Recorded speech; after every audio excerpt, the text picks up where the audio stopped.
Today we're going to be talking about reductions for smooth English speech. If you're not sure what a reduction is, we're going to be covering that in a few minutes, exactly what it is with plenty of examples. So don't worry if you're not understanding the title yet. It's related to English pronunciation. Before we talk about reductions, I'd like to talk about contractions. You're probably familiar with contractions. Way back when you learned beginning English, you learned these pretty early on in your English studies. That you learned that I am will contract to I'm.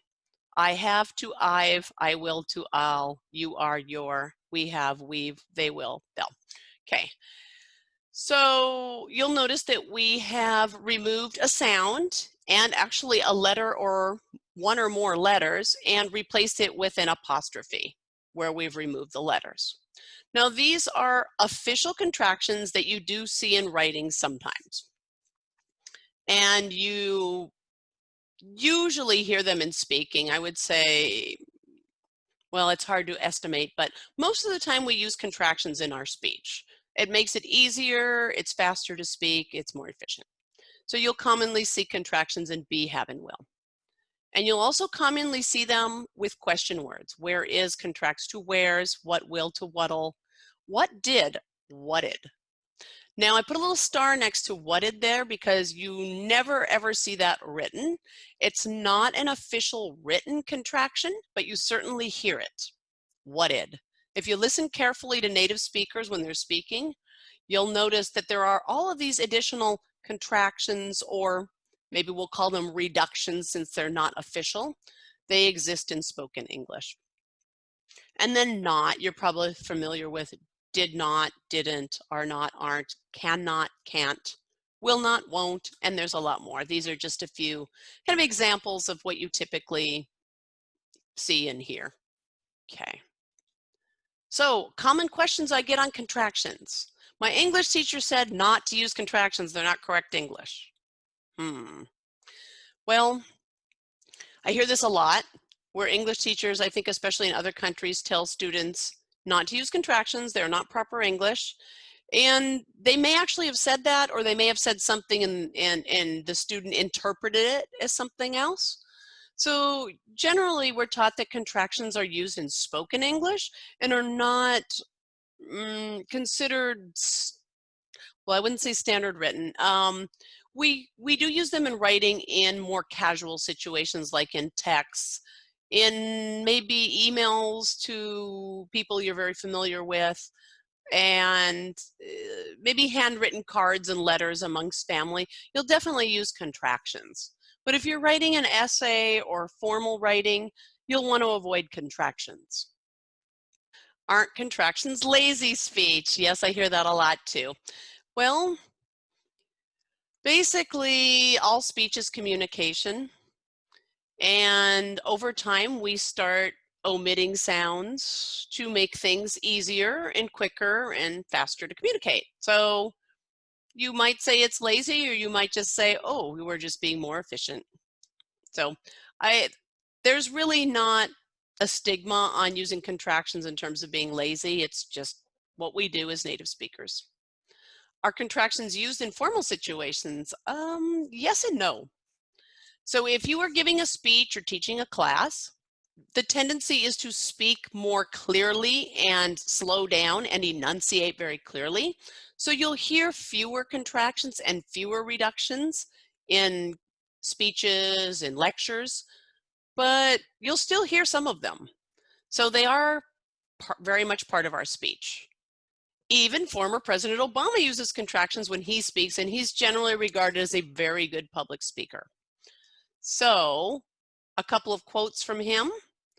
If you'll notice, I've put the contraction in red there. We are the ones notice we've been waiting for. And you can find these on the internet, on YouTube. You can look these up.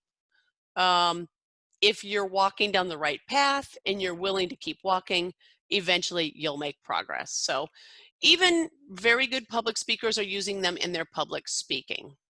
Okay. I'm not going to spend too much time on this just because we don't have a lot of time. But notice don't, and I'm. So yes, feel free to use your contractions, use your reductions. They are very much part of our ordinary standard speech.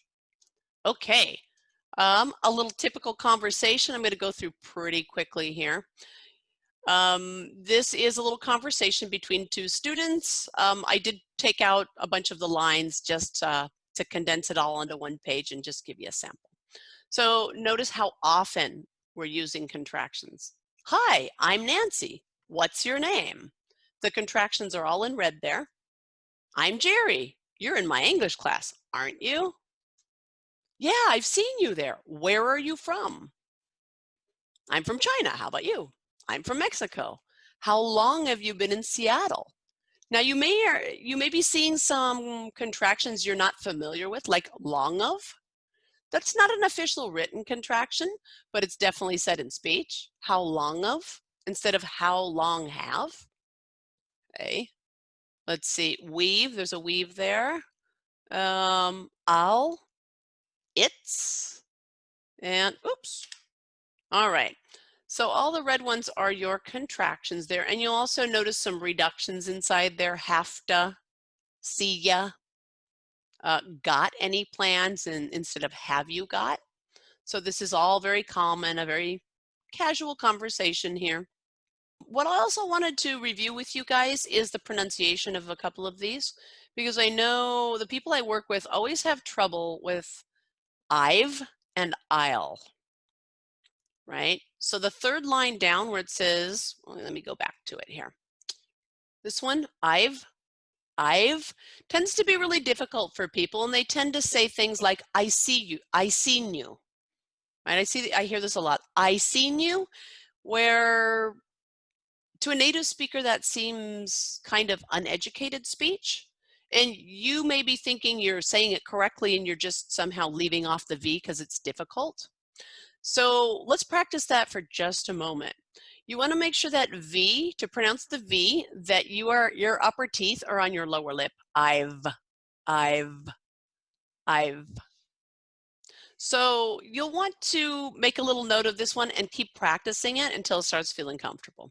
I've seen you, right? I've seen you. I've seen you. I've seen you. Make sure your teeth are contacting your lip. The other one that people seem to have a lot of trouble with is I'll. There it is. So I'll.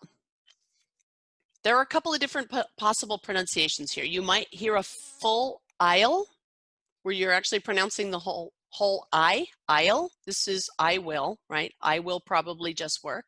I will.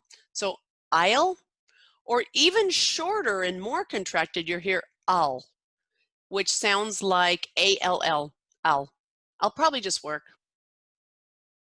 right? I'll probably just work. There's another thing here which we don't have a lot of time to explore, but it's the dark L, or it's the L that's coming at the end of things that comes after a vowel sound. And this L is a special L that's made in the back of your mouth with your tongue rising. I'll, right? I'll. We don't have time to cover that, but we will cover that in another webinar because that is a sound that is difficult for everybody. So I'll probably just work. I'll. Okay. Let's move on and talk about reductions. Oh, before we do, I think there are a couple of questions there. Michelle, are there any questions that I need to answer? Yes, there are some questions. I was waiting for your pause. Sorry, I forget sometimes. Okay. Well, this is a good time. So Perfect. Daniel asked about ain't, A-I-N-T. Ain't. Oh, that's a good question. I do hear that a lot of times. A-I-N-T. A-I-N-T is considered bad grammar and bad speech in English. You will hear it in movies, in song lyrics. It's generally considered, well, your teacher will always tell you do not use ain't. It's not correct. It's not part of English. It is part of English, and it's usually used in movies and TV to show people who are, oh, how do I put this? Kind of uneducated and angry and maybe criminals. It really puts a stigma on your English if you use ain't.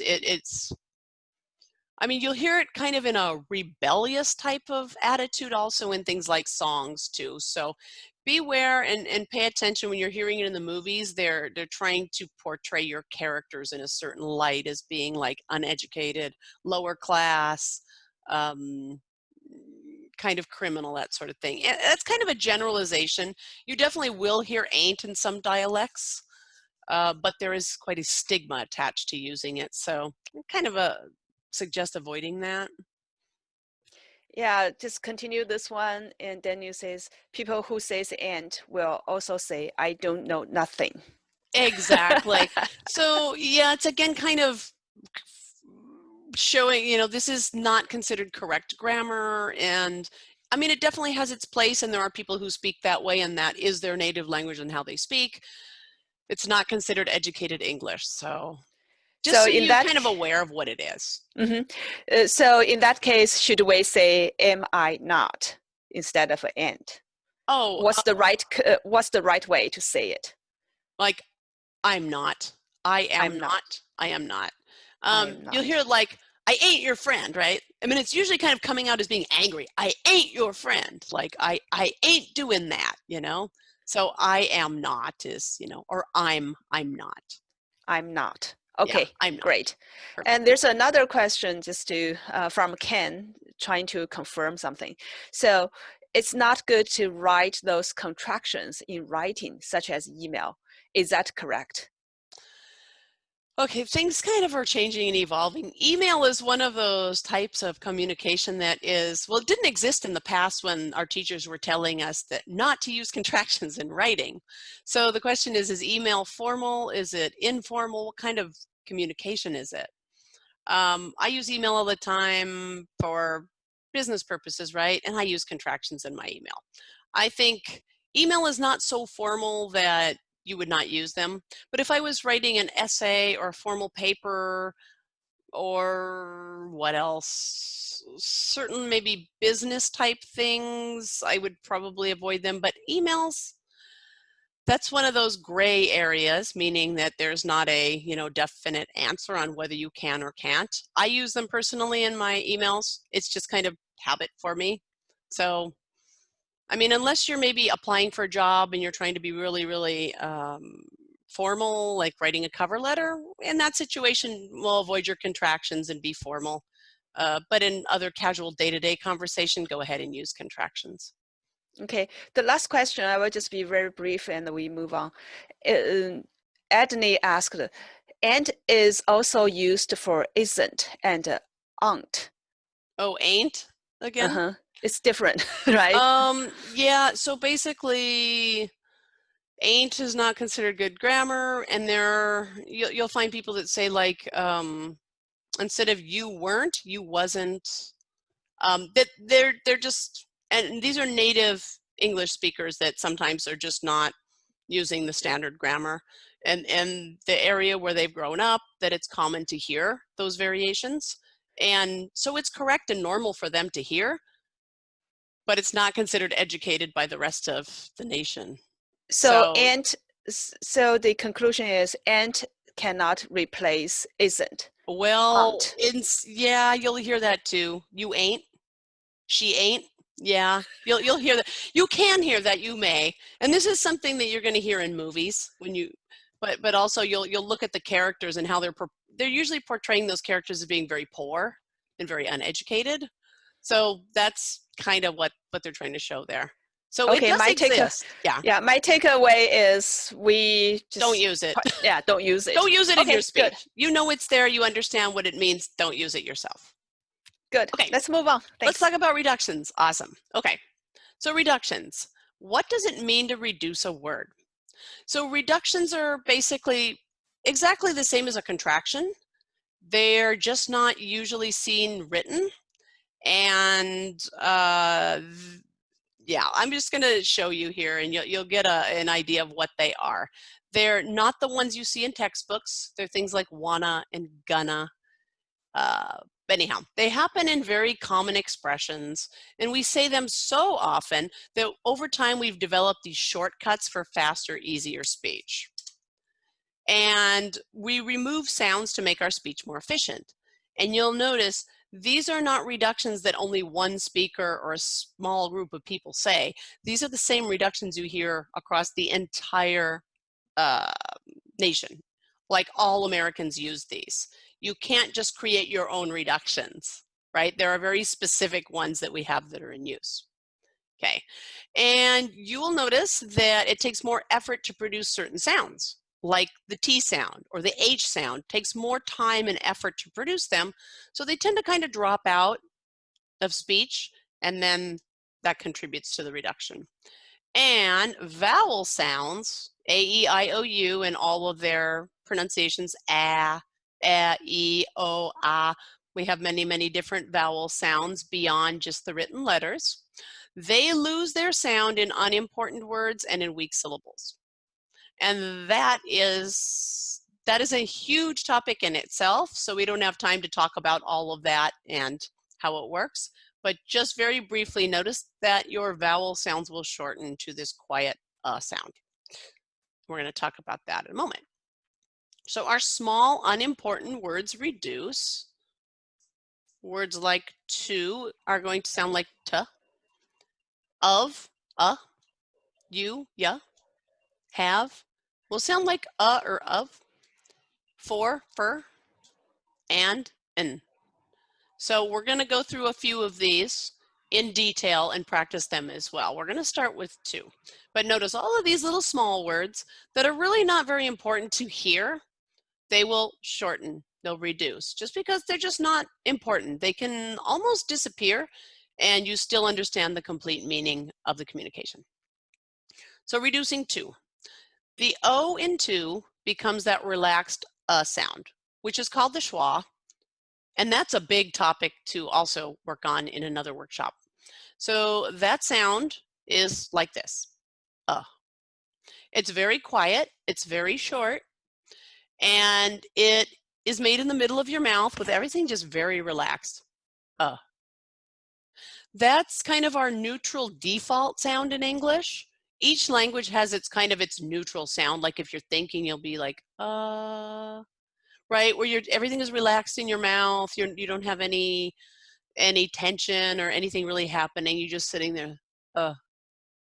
It's your relaxed sound. So this is what's happening. In some cases, our T will drop also in to. So we have want to becomes wanna. We lost the T in both want and to, and we lost the O sound. It became wanna. Going to, gonna. We lost the to, we lost the O in to, sorry, we lost the T and the O into, and we also are missing a few other parts there too. But these two are so common that you've likely heard them and even seen them written in the lyrics to songs and in your captions in your movies and TV. See, these are a couple of the few that you really, really do see written, but not in anything written. You won't write these in an email or anything like that, but you'll definitely see them in your song lyrics in your movies. Okay. Have to. So have to, have to. Has to, has to. Have got to, so gotta. You'll hear this a lot like, oh, I gotta go. I gotta go. We've removed have completely and then combined those last two. Gotta. I gotta go. I gotta go. And then the last one, go to. Like, I gotta go to work, go to. We're going to practice a few of these here in the next one. So let's see. Here we go. Let me move this out of the way. All right. So here is your written form. What are you going to? And here is your easier to speak. What are you gonna? And you'll notice all of those words kind of smoothly blend together. We've definitely removed sounds. Instead of what are, we're saying what are. You becomes ya, going to gonna. What are you gonna? Right? I hope you guys are all repeating out there. I don't hear you, but hopefully you're repeating. What are you gonna? What are you gonna? Got it? What are? What are? What are you gonna? What are you gonna do tomorrow? What are you gonna? So these are great little speech formulas that you hear so often. It's really a good idea for you to take those little formulas, what are you gonna, and just keep repeating them. What are you gonna? What are you gonna? What are you gonna? Until it starts becoming a habit for you, and it'll help your speech be more comfortable.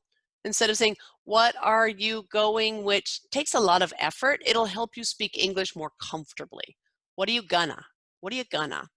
What are you gonna do tomorrow? What are you gonna do tomorrow? Okay, we're gonna do a little bit of drill. Same thing. What are you gonna? What are you gonna have for lunch? And this is the part where you repeat, and I can't hear you, but hopefully you're repeating. What are you gonna have for lunch? What are you gonna eat for dinner? What are you gonna watch? What are you gonna study? What are you gonna work on? Oh, that was the last one. That's what I thought. So I have several of these formats inside here, and I have a video that goes through a lot of this. So for a good follow-up, you'll want to take a look at some of my videos, free videos on YouTube that do the same thing, where you can just keep kind of repeating the same phrases over and over again until you get used to saying, what are you gonna? What are you gonna? What are you gonna? And then you'll notice English is so much easier to pronounce. Once you take these shortcuts that native speakers use naturally, your English gets a lot smoother, and it becomes much easier, much more comfortable, and much more enjoyable to speak. Okay, next one. What do you want to? So that's kind of choppy and hard to say. What do you want to? It takes a long time. It doesn't sound so smooth and elegant, as opposed to, what do you wanna? What do you wanna? What do you wanna? What do you wanna? And actually, I should probably write the T in what as more of a D sound. And for a lot of you, you will probably hear that as an R sound. You'll probably consider that an R. What do ya? What do ya? For my English ears, it's a D, but a lot of you from your native language will say, no, that's an R sound. What I'm hearing is a D is an R for you. So what do ya? What do ya? What do you wanna? What do you wanna have for lunch? Right? What do you wanna have for lunch? What do you wanna eat for dinner? What do you wanna watch? What do you wanna do? What do you wanna study?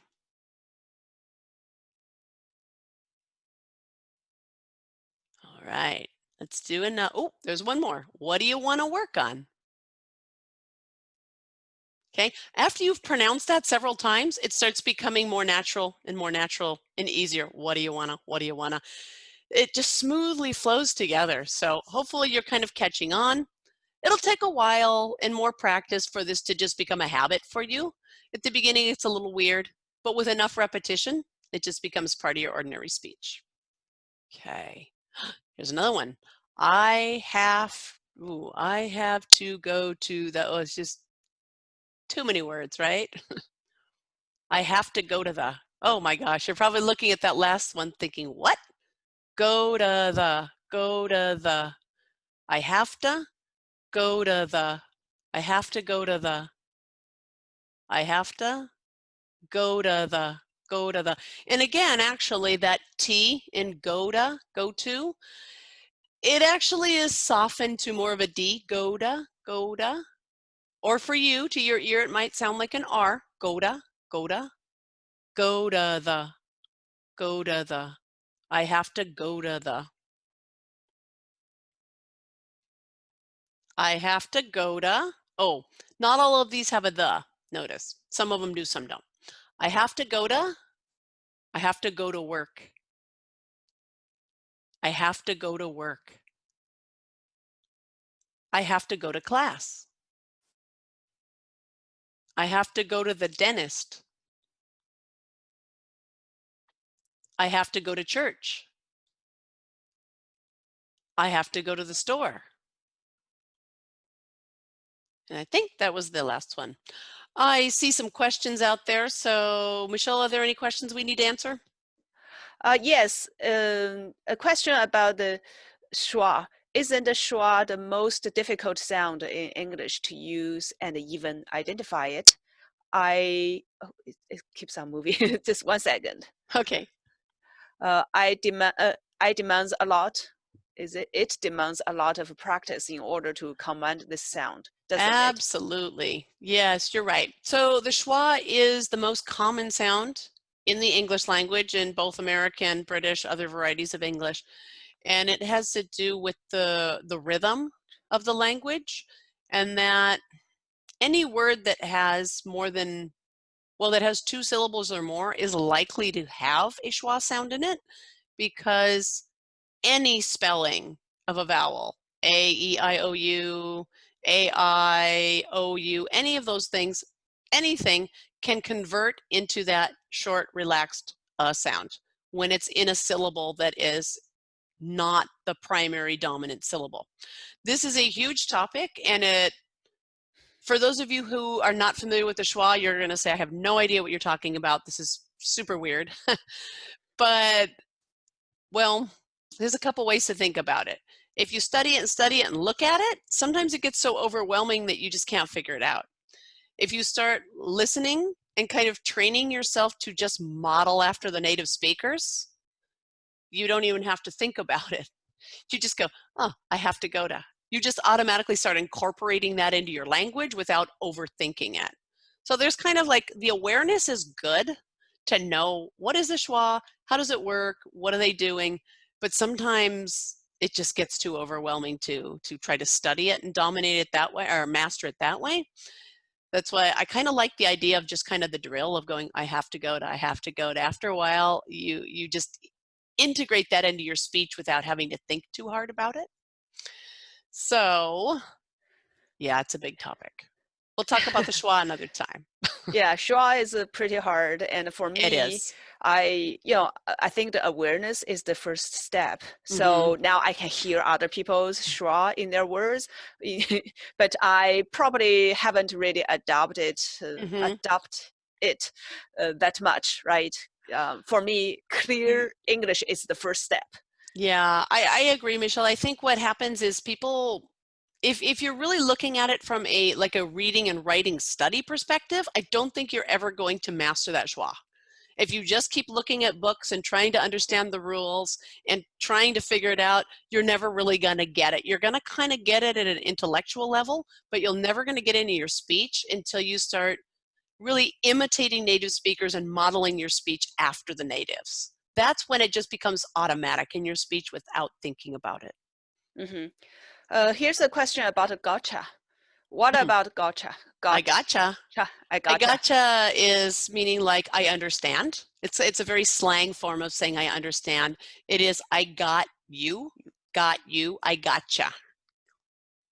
Another question is some other English speaking trainings, Ben Franklin exercise is Oh, used for practicing contractions, you're talking reductions, and the about link. Rachel's English, yeah. Yeah, is Ra- that effective and a popular one? yeah, actually it is. Rachel's English, she has a YouTube channel that has, oh my God, I don't even know, 1.5 million or whatever subscribers. I think she was one of the first people that started doing English pronunciation videos on YouTube. She has what she calls Ben Franklin activities. I have a few on my YouTube page. Basically, what we're doing is we're taking a sentence and we're completely dissecting it and connecting things and removing letters, and you're looking at it visually to kind of see where the ups and downs and the connections are. And I think, yeah, I think that is really effective. It's kind of similar to what we're doing here, but I'm not kind of writing connections and making little notes on there. But it's very similar, and I think those are good activities to kind of train yourself in what's linking and reductions and all that kind of natural speech. So yeah, Mhm. those are good. The last question here, are there any specific rules for these contractions? Well, contractions, yes. So the contractions we talked about earlier are definitely rule-based. You see them in your English textbooks where it says I am shortens to I'm. We remove the A, we put the little apostrophe there to show that we removed the letter. You will, right? You will, we take out the WI, put those two together with an apostrophe. So in terms of a rule, well, there's a list, I should say. There's not a kind of a rule like these types of words do this so much, but well, kind of is the short answer, kind of. Like we know that be, all forms of be, am, are, is, contract, right? You, like I am, I'm, she is, she's. We know those contract. We know not contracts with things. We know that question words contract. So it's kind of a rule, but it's more like here's a list of contractions that are considered standard, and then here's a list of reductions that you very commonly hear in speech. So I think people, when they hear this, they think we do this with absolutely everything. Well, we don't really. There's like a fairly limited amount of very, very common words and expressions we do this in. And once you know those, like, let's say 20, you're good. You know, like basically the common reductions that are used in everyday speech by all Americans. So it's kind of a rule because going to is gonna in everybody's speech. Want to is wanna in everyone's speech. But you can't just randomly, you know, put other words together. Although those things do happen over time, things change in the language and then they become kind of normal. So it's more about learning the list of the standard ones. So So memorize them. I think yeah, that's the key I basically. got. And it's Just not even really memorize so much as imitate what you're hearing other native speakers do, right? It's just that you hear have to, you hear wanna, you hear gonna, use those, imitate those.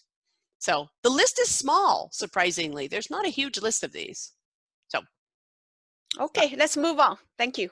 awesome. Okay, oops. Reducing of. Okay, so of also reduces to that sound, which is the schwa, right? That in most English speech. So lots of sounds like lotsa. A lot of sounds like a lotta. Kind of like kinda. Sort of, sorta. Okay, so you're kind of getting the idea that all these small words are shortening to to, ta, of, you shortens to ya. They all have that that schwa sound in common. Okay. I do not have a lotta, which has far too many words in it, and it sounds very choppy. Shortens to I don't have a lotta. I don't have a lotta. I don't have a lotta. I don't have a lotta time. I don't have a lot of time.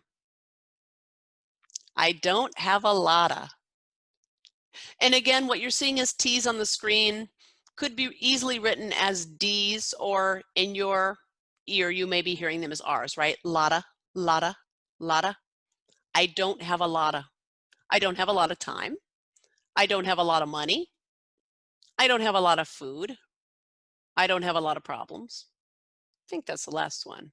Oh, I don't have a lot of work, right? I don't have a lotta. I don't have a lotta. All right, we're gonna go through these quick now. Oh, I don't have a lot of friends. Oh no, that's terrible. Okay, next one, we're gonna reduce and.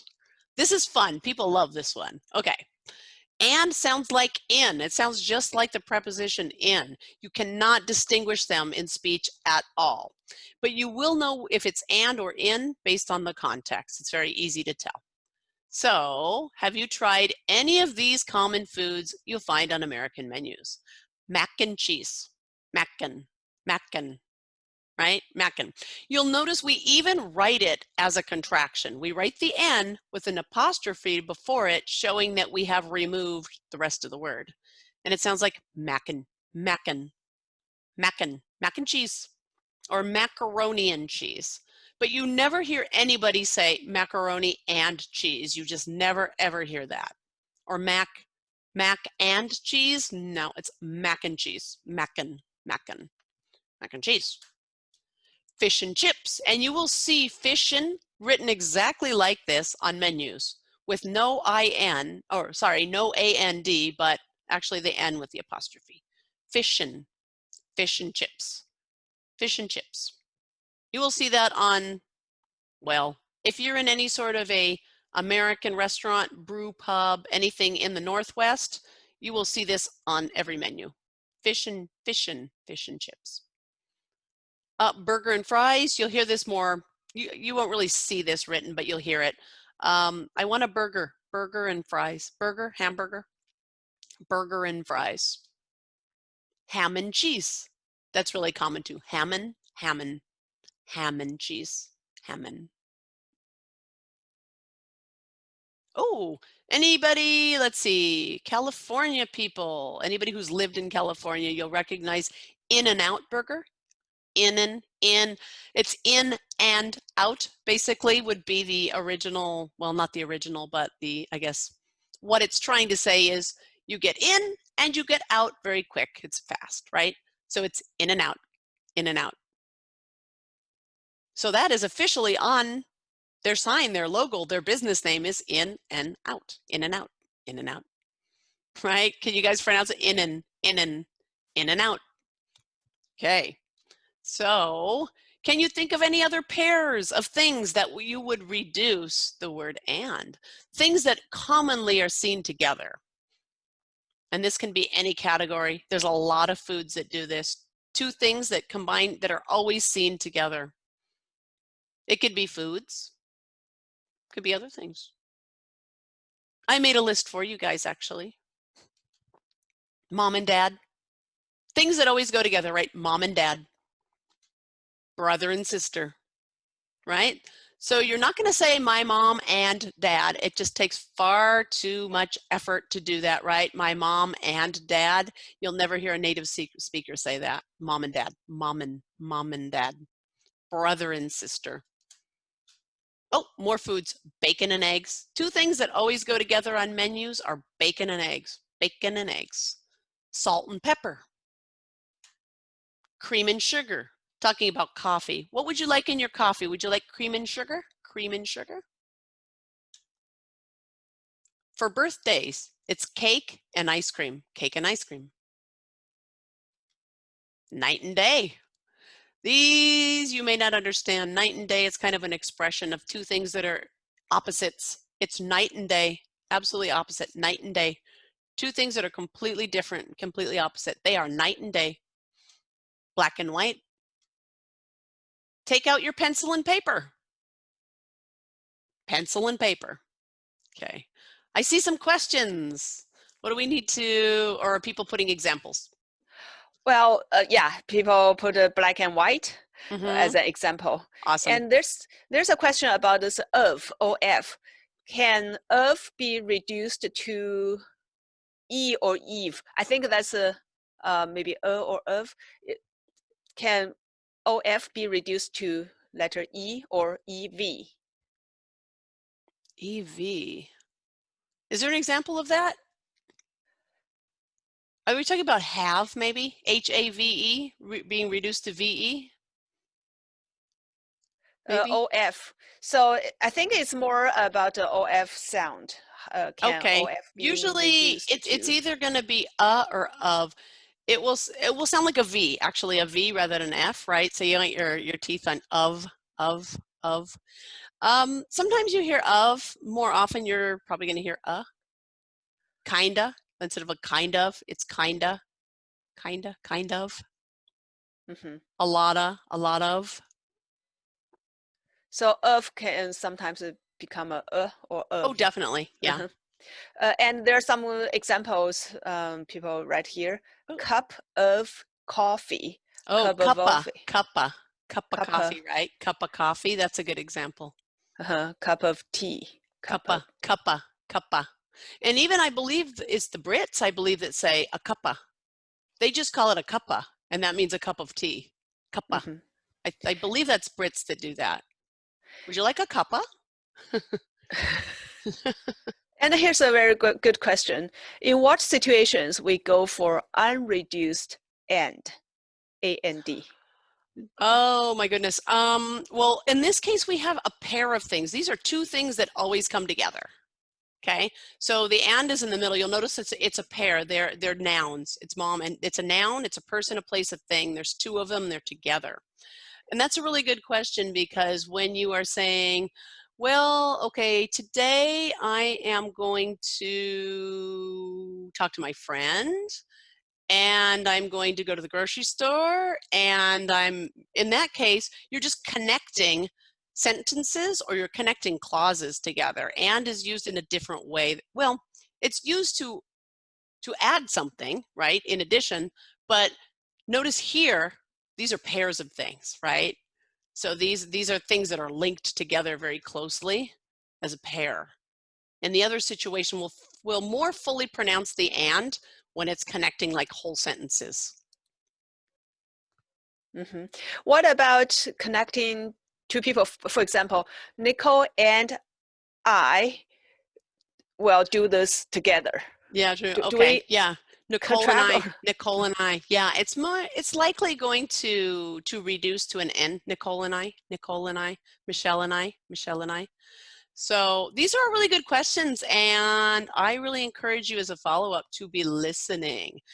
Eavesdrop, if you know the expression eavesdrop, you want to listen to Americans. If you're, well, these days things are different. I was going to say, if you're in a coffee shop or whatever, listen to the people talking behind you or sitting at the table, and just listen to how there's, and now that you're aware this happens, you're going to hear it all the time.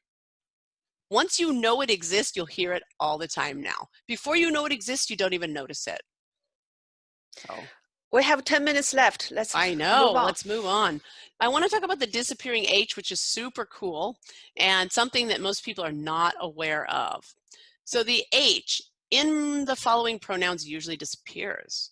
So the H in he, him, her, and his disappear, but not always. And also in them, we lose a TH, but here, examples. Instead of saying, is he home? Is he? Is he home?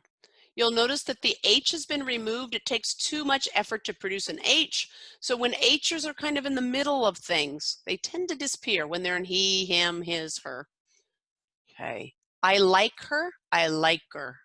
I like her. Tell them. Tell them. Give him. Give him. Give him. Okay. So this is something you've probably never noticed, but you'll start noticing it now that you know about it. Now the H does not drop out when the pronoun is the first word in the sentence. So look at this. Who's that? He's my brother. When the H is the first word in the sentence, it does not drop. You pronounce it fully. He's my brother. He lives here. He's 15 years old, right? That H at the beginning keeps the H. But notice the other ones, going back here, the H is in the middle. Is he, is he, is he. Oops. I like her. Tell them. Give them. Now I want to play a little video. I think, oh, we don't have a lot of time. You know what I'm going to do? The disappearing H is the last reduction we're going to talk about. For those of you who can stick around a little bit, I want to play you a little video so you actually can actually hear it. It's about 2.5 minutes. So we're actually going to listen for those H sounds there, disappearing H. But let me give you some more examples. So if I did an activity with you and said, tell me about a favorite guy in your life. And I'm going to say guy because that refers to any male, right? Any boy or man, guy. So say, who is he? Who is he? And pronounce these with me actually, or right after me as you're watching here. Who is he? Who is he? Instead of saying who is he, you'll notice how much extra effort it takes to say who is he. It's slow and it takes a lot of time, a lot of effort. So much faster to say who is he? Who is he? What's his name? What's his name? Where's he from? Where's he? Right? Where's he? Where's he from? How old is he? What's his favorite color? When's his birthday? So you'll notice he's, his, him, they all lose that H when they're not the first word in the sentence. Okay, I think that, oh, what is he? What does he? What does he? What does he do for a living? This question is asking about somebody's job, right? What is he? What is he? What does he do? What does he do? Okay, I think that is, yeah, that's the last of our actual content. And I see some questions about that, so let's take those as we're Sure. getting close to the hour here. So one question is about, can we say, is he busy? Is he busy? Maybe that's, yes. is he busy? Is he busy? Is he busy, right? Is he busy? You've probably heard that or seen that in a video or somewhere. Is he busy? I think that may be a fairly common example one. Is he busy? Is he busy? Because it rhymes nicely. Is he busy? Good. Yeah. And Ken asked, can we have your slides in the session so that we can practice our own? It's really helpful. Yeah, I'll send you a condensed version where I'll put these all on a little sheet and just give you the examples so you don't have to go through everything. There's like 50 slides in there. So yeah, I'll pull out the content and just put those, yeah, so you can practice. And there's a comment sharing with people, Fuller House is a good TV show for those examples that we talked about. Yes, that's called a sitcom. A sitcom is short for situation comedy, and they refer to those little short programs that are about 20 some minutes long that are just comedies. And comedies are really great for practice because there's a lot of dialogue, a lot of conversation going back and forth. So they're great for culture, basically understanding culture, American culture better. They're great for having very, very typical everyday language with reductions, contractions, and all the natural sounding language. So that is a really good way to actually practice actually watching sitcoms. I'm going to show you a little video really quick. And this is from the show called Modern Family. Some of you may know it. It's one of my favorite sitcoms. I like that one. So you'll hear in this video some disappearing H. You want to listen specifically when, let's see, Phil is talking, but some other people are talking. When they're talking about either his wife, Claire, or his daughters, listen to the pronunciation of her. See if you get it. It's going to be about 2.5 minutes. You won't hear her until about 45 seconds into the video. But I want to give you the beginning of the video so you know what the situation is, so you understand the conversation. But start listening around 45 seconds into the video. You'll start hearing her, but you'll hear the disappearing H. Exact same one before Haley finds out. Don't do that. Just explain to her what happened. Haley. Did you hear it? Just explain to her. Just explain to her what happened. Here comes another. Just get her something close. Okay, I'm confused. You're saying that if she tells me she has a problem, I'm not supposed to help her? Not unless. Did you hear that? That one was much more clear. I'm not supposed to help her. And here comes another helper in just a moment. Unless she asked for your help. But if she lets me help her, I can make her problem go away. There was 2 in there. If she lets me help her, I can make her problem go away. Oh, we talked a little bit about how to practice. If you want to practice your reductions, we just talked about sitcoms being your situation comedies. Those are great programs to listen, especially the one like I just pointed out where they are. But if you have the captions on your screen and you're listening along and reading, pay attention to when somebody is talking about another person, when they're talking about, well, either anybody really, because you're listening for her when they're talking about females. You're listening for him and his and he's and things when they're talking about a man or a boy. So they're talking about someone. You'll hear that. Again, pay attention to native speakers. If you're sitting in a restaurant or standing in a line, listen to people talking around you. Sing along to your favorite songs. Note the reductions. So singing is a really good way to be practicing the natural rhythm and melody of English, including your reductions, your contractions, how we link our words, everything, stress, pausing, everything is included in songs. And in a very natural way that you're not stressing out, you're not overthinking it, you're just matching the singer's rhythm and melody. So I think singing is a really, really good way to practice pronunciation in any new language that you're working on. So probably don't want super fast songs that you don't understand the lyrics to, but try songs that are a little bit slower. Make sure that you can read along to the lyrics until you know them well, and then just sing along. Here's another little activity you can do. Pick 1 or 2 reductions, contractions, just pick a couple each week. Create some sample sentences, things that you know that you would say. Create reminders to practice. Put them on like a little note, like if you have little note cards, like you can pick up. Hopefully you guys can see me. I can't see myself at this point. There I am. Yeah, like these little cards. You can just like write on those. Or you can, on like a sticky note, you can put on your bathroom mirror, put on your computer, in your car, on your refrigerator, places that you're going to see it often and remind yourself. You can put an alarm on your phone to remind you to do things as well. But the idea is you just want constant practice, even if it's little teeny tiny practices, things to remind you to just keep doing these things until they become habits for you. Oops. Okay. So easy ways to practice. You don't have to practice for an hour a day. Just practice frequently and make little mini practices that are relevant to your life. Okay, follow-up videos. There's a few good ones here. Reductions with the schwa is a good one. I'll send out the links also in an email to you guys. Disappearing H, I have a video on that.